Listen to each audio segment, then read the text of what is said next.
Le Kremlin ne se contente plus de la guerre en Ukraine. Il s'attaque désormais aux infrastructures civiles en Allemagne, en France, en Pologne. Coupures d'eau, incendies de dépôts militaires, explosions de drones sur des bases.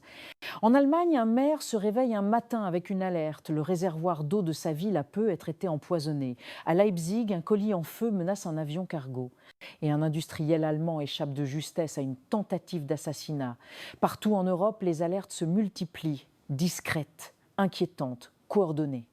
Au total, plus de 60 actes de sabotage sont recensés. La Russie a changé de méthode, elle teste nos défenses, elle installe la peur, elle envoie un message simple. Nous pouvons frapper quand nous voulons, où nous voulons. L'Europe vacille. Et pendant ce temps, les États-Unis, sous Trump, regardent ailleurs.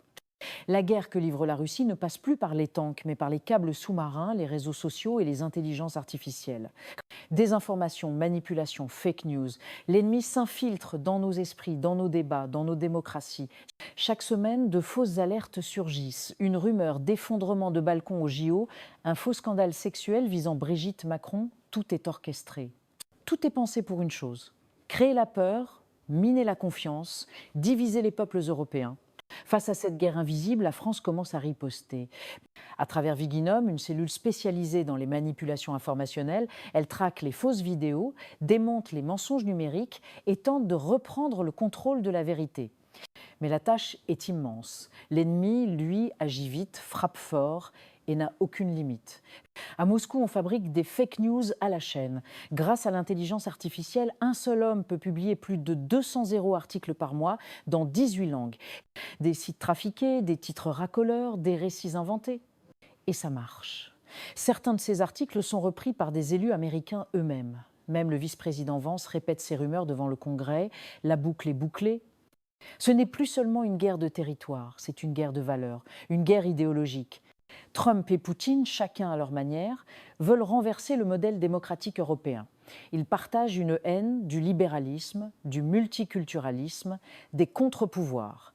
L'un comme l'autre veulent affaiblir l'Europe, briser son unité et imposer leur vision autoritaire du monde. Et nous, Européens, que faisons-nous? Nous tergiversons. Nous promettons des avions, mais n'en livrons que la moitié. Nous brandissons les sanctions, mais les appliquons à moitié. Et pendant ce temps, la Russie avance, l'Amérique se retire et l'Ukraine enterre ses morts.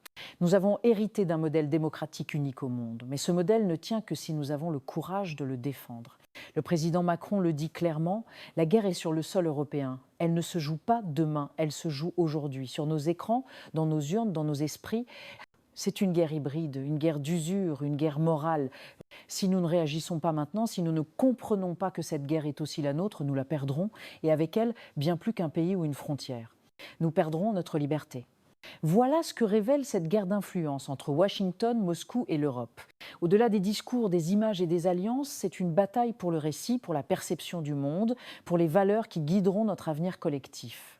Trump et Poutine ne partagent peut-être pas les mêmes intérêts, mais ils convergent sur un point: affaiblir l'Europe, remettre en cause l'ordre établi et imposer une nouvelle vision des rapports de force. Face à cela, chacun doit se poser la question: l'Europe est-elle prête à faire face seule? Est-elle prête à défendre son modèle, sans dépendre de ses alliés d'hier? Et à quel prix? Merci d'avoir suivi cette analyse. Si ce contenu vous a éclairé, vous pouvez vous abonner à la chaîne pour découvrir d'autres décryptages. Et comme toujours, vos réflexions sont les bienvenues en commentaire.